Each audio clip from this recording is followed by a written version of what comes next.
All right, JC, we're going to go through some compliance corner, basically on time-sensitive items that our audience needs to know about, right?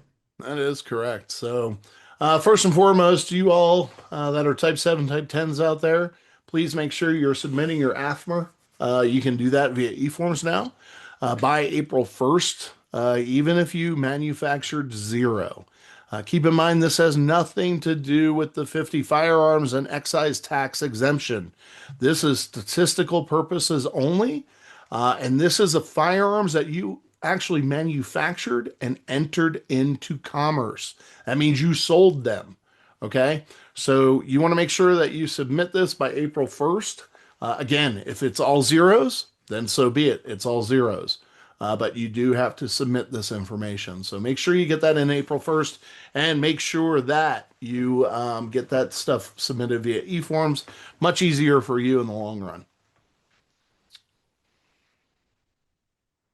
Force reset triggers, just keeping you all in the loop.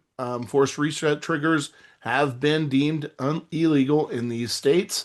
Colorado is illegal to be in possession and or to sell a force reset trigger as of August 2026. So, make sure you're paying attention if you are, selling these to potential out-of-state residents and such.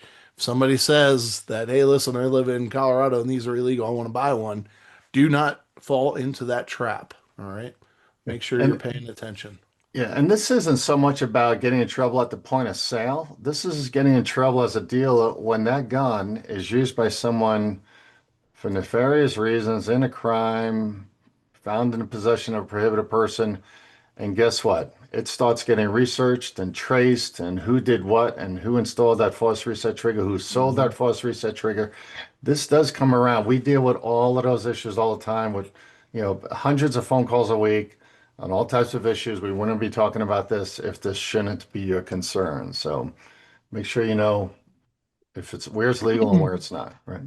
For those of you interested in getting into SOTs, we're calling this the year of the silencer, 2026, just because that $200 tax went away. Renewals, you can begin renewing your FFL come April 15th. Please get it in early. Do not wait until the last minute to submit it, as you might find yourself in a bind because your SOT wasn't renewed and you can't conduct business. Come April 15th, you can submit your renewal. If you are interested in becoming an SOT, April 15th, you can initiate your application to be an SOT dealer. And once that is approved, come July 1st, you can start selling NFA firearms. It's for the next tax year, so make sure you select that next tax year. Obviously, depending on what type of SOT you are, $500 or $1,000 annually.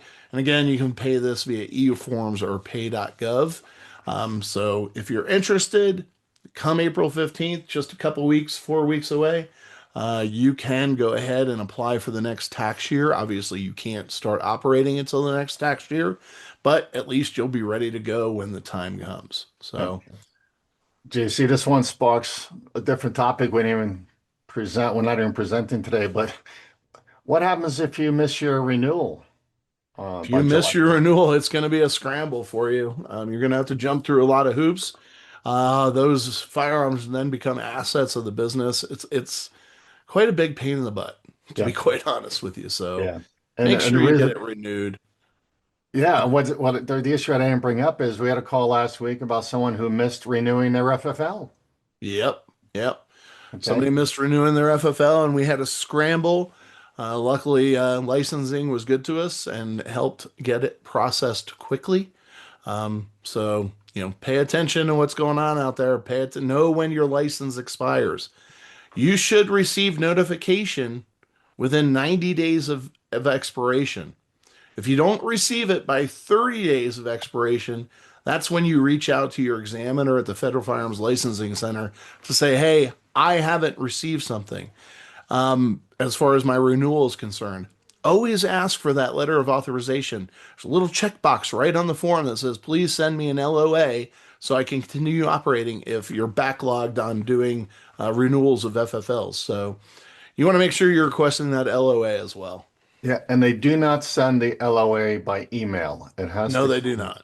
It has to come US mail, so you got to give it time. You can't Yep. wait till the day before, like many of you Unfortunately, it do. takes a week to 2 weeks to get all your paperwork. So Right. pay attention. Yeah.